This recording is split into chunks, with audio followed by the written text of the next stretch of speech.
fun? What you getting out of living? What good is what you've got if you're not having any fun? It plays by itself. So let me sing that again for you, hopefully in key this time. And if you know the song, join with me. Are you having any fun? What you getting out of living? What good is what you've got if you're not having any fun? Now you got it one more time. Same words. Are you having any fun? What you getting out of living? What good is what you've got if you're not having any fun? Good, good. You picked up on that quicker than on Andy, huh? Yes. So our theme this month, believe it or not, is, are you having any fun? And today's topic is be here now. And you are. So that's a good start. Well, this song came to me a couple of weeks ago from a long way back in my memory. I don't know about yours, but a long way back in mine, because I hadn't heard it in eons. And for days, the only line I could remember was the first one. Are you having any fun? So I kept singing it until some of the people that were around me at the time began to make it obvious that they wished I'd stopped. Or at least look it up and get the rest of the words. So I did. And I discovered that both Count Basie and Tony Bennett, so really dating myself now, recorded it way back in the 1950s. Way back in the 1950s. But it was actually written by Sammy Fain. Now, Sammy Kahn was a familiar name to me. Sammy Fain was not. But this song was written in 1939. It was performed on Broadway that same year. Neither of which I was around for. Well, technically that's not true. I was around, but I was living in Santa Monica, California, and my 3-year-old legs were not going to carry me all the way to New York City in order to hear it on Broadway. So, are you? Are you having any fun? Yes. What did you do last month? Last week? Yesterday? This morning? That was fun. Bertrand Russell once said, one of the symptoms of an approaching nervous breakdown is the belief that one's work is terribly important.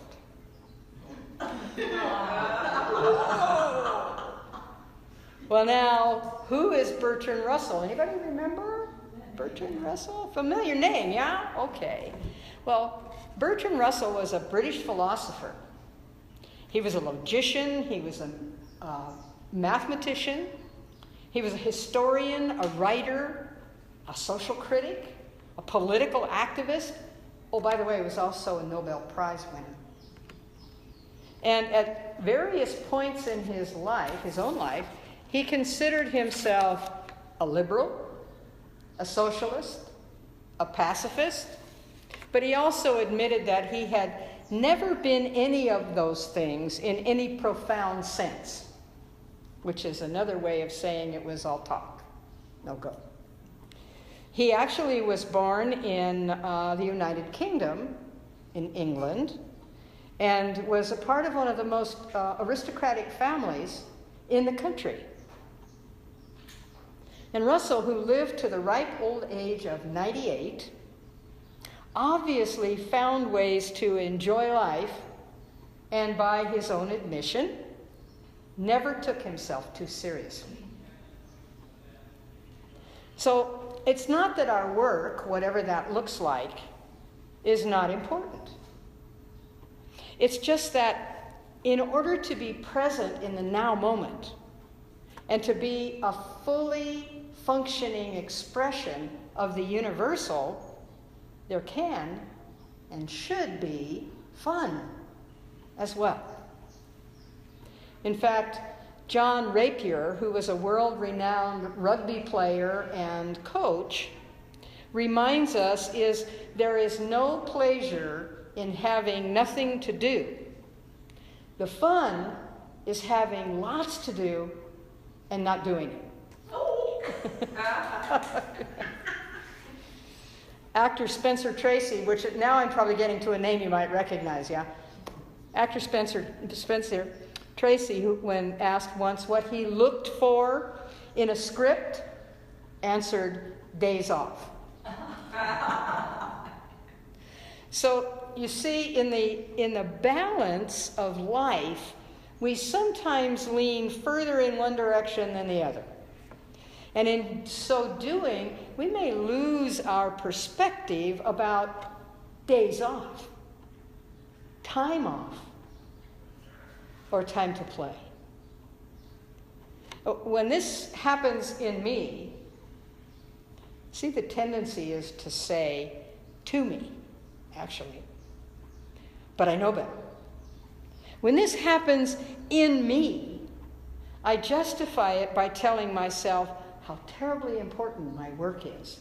I'm always reminded of thinking about something Wayne Dyer said when he couldn't get his wife to replace the shower handle on the shower back to where she found it when she first got in the shower. Think about that. It's kind of like the seat in the car, unless you have one of those seats that has an automatic memory and you can set it for you and set it for somebody else, and both of you can, yeah, well, I've never been able to find one of those cars, but in any event, it's sort of the same. How high the shower goes or how low you set for yourself, and you don't really pay any attention to where it was. You're only paying attention to where it is, like be here now. And he said, it was just hard for me to understand, as spiritual as I am, why she couldn't set the shower back.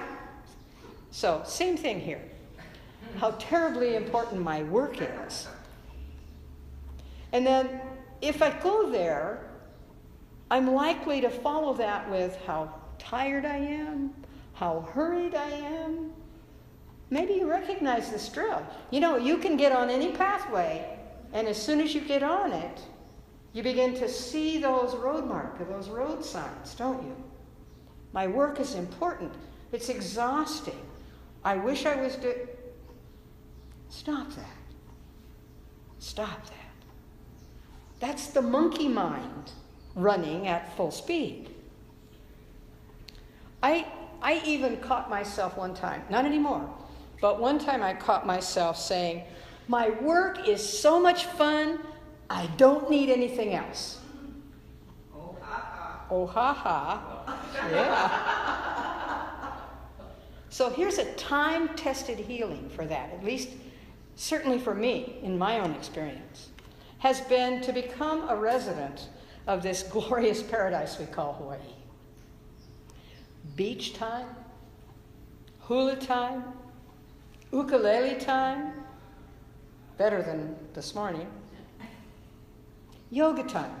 Those get as much space in my calendar, they actually go into my calendar, as any other entries.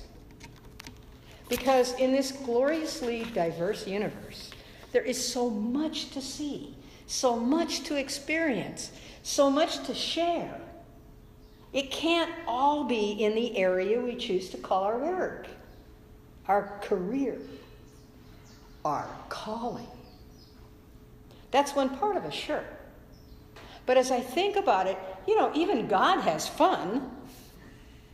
I mean, some of its creations, to me at least, are positively and joyously entertaining. Giraffe, for example. How about a honu? A spider monkey? Breadfruit.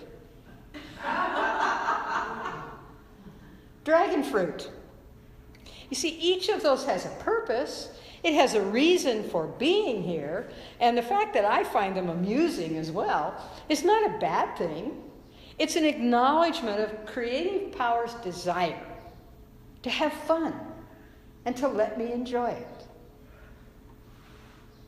So I like to think of this as a part of being here now, in the full expression of life as we know it. Here's another example I'd like to share with you about a particularly enjoyable experience I had several years ago in San Diego, California. Most of us were there to usher in the magic moment of the merger between International Centers for Spiritual Living and United Centers for Spiritual Living. Were you there? Oh, say again. Were you there? Oh, yes. Okay. Yes, in San Diego, yes. So the whole experience of being in that historic moment, when we heard the announcement, it's a landslide, and 600 people whooped and hollered, "We are one," was perfectly marvelous. However, I also had an opportunity to see an individual come into a whole new expression of marvelous in her own right. This particular person was there for another reason as well, and the occasion was her interview for ordination in our organization. For this talk, I have given her a pseudonym. I've given her the pseudonym Ann Beattie. Reverend Ann had been a minister since the 1970s in one of our large centers in the southeast part of the United States. She had never been to a Science of Mind conference. She had never served in any other spiritual center other than the one where she currently was serving. She had never served in any other capacity, with the exception of a licensed prayer practitioner for many years before becoming a staff minister and remaining in that capacity for decades.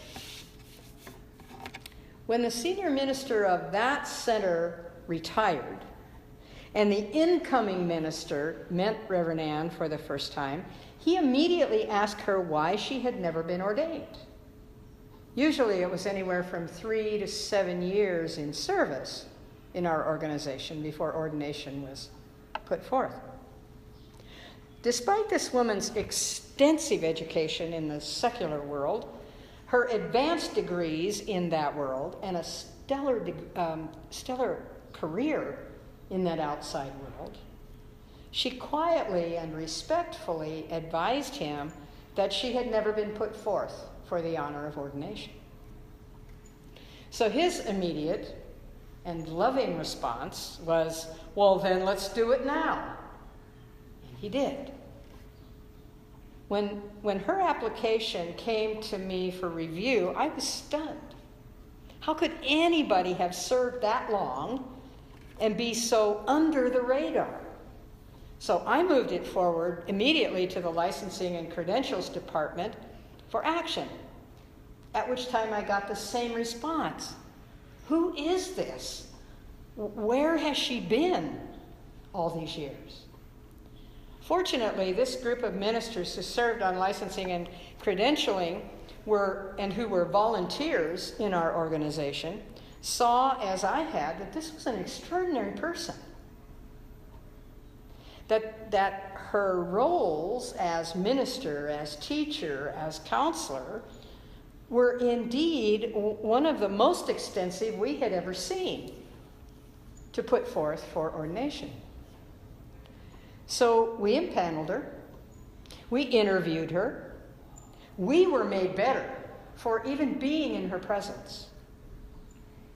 And we recommended that the board of directors of the organization, International Centers for Spiritual Living, in the moment we made the recommendation, just prior to the merger, that they ordain this minister. The most beautiful thing about this whole experience was that we were able to advise Reverend Ann of that approval right there at the conference, to see and share in her joy, and then to listen to her share her joy with anybody who would listen to her. At morning breakfast in the hotel's club room high above San Diego Bay, Anne would circulate around the room, and she would talk to new friends, acquaintances from centers all over the country. She was animated, she was enthusiastic, she was funny, perfectly delightful. She was having lots of fun with colleagues that she never knew even existed until this exquisite experience and being in this now moment. And the members of the licensing and credentials department also got to enjoy this incredible moment with her. Such fun right in the moment for us to share. This joy that we had brought to so many ministers over the years being played out right before our very eyes by means of one Reverend Ann Beattie. So the moral of the story, if you need one, is that we work for the challenge, the opportunity to express ourselves, to share our gifts, not just ministers, but everyone, as you go through life expressing the very best of you. That purpose for which we grow ourselves to do these things that not only expand our consciousness and our understanding, but they expand our sense of place in the whole continuum. And we can share that with our loved ones, with our friends, with our neighbors, sometimes the world at large, some of whom we may never even meet face to face, but we share through the things we do and the things we say. That may be through what we write, what we sing, what we build, what we produce, and as any metaphysician knows, by what we think. And as we offer these gifts to the world, the cosmos, the source of being behind, within, and through it all, that we're certain to fold some fun into that as well. A part of our very being is the ability to laugh, to dance, to sing, perhaps to swim, to fly, to race, to swing, to paint, to knit. You choose what's fun for you.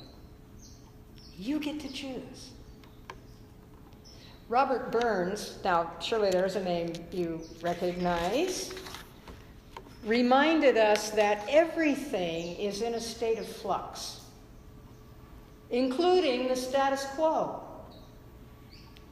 Nowadays, we might express that as if you always do what you've always done, you always get what you've always got.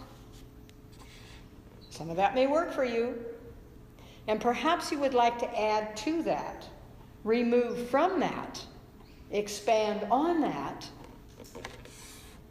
Just remember, the universe marches on. God's most noticeable attribute is to create. Be grateful for that. It's what got you here. Being in a state of flux need not be daunting or even difficult. Flux means to flow, to fluctuate, to move, to change. Whoa! Think about what life would be like if flux were not central to it. You'd still be an infant, or maybe even further back than that. So change is imperative. Celebrate that. Having fun with it is optional. Celebrate that. The song that you heard earlier, which we will learn as the month goes by, is on an album by Andy Anderson, actually Reverend Andy Anderson, who was with one of our centers in Oregon the last time I looked. And the title of that album is Celebration of Life. The song you have already heard and began to sing along with is titled Celebrate. And the one that, and we sang in that, or at least we read in that, I'm so glad I am aware my good is everywhere. I let Spirit use me. I let God's love flow through me. Each and every day, I stand and celebrate. So you get to listen for that next week when that song comes back up. So I have an affirmation which Arliss has, and she's going to pass these out to you now, because I'd like to share this with you, and I'd like to have you share it with me as well, and we can speak these words together.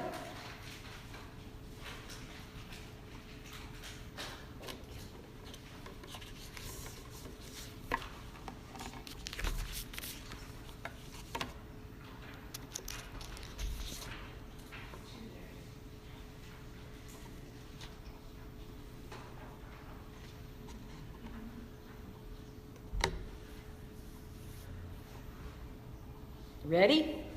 Let's say these together. I am surrounded by the joy of God. I laugh throughout the day because I rejoice in knowing that my life is the life of God. This life is filled with joy, fun, and divine right action. And so it is. Now, let's end where we began. Are you having any fun? Are you having any fun? What you getting out of living? What you getting out of living? What good is what you've got? What good is what you've got? If you're not having any fun, if you're not having any fun. Now, let's listen to one more song by Andy Anderson called Spirit Move Me. And you can sing along with this one if you choose. And so it is.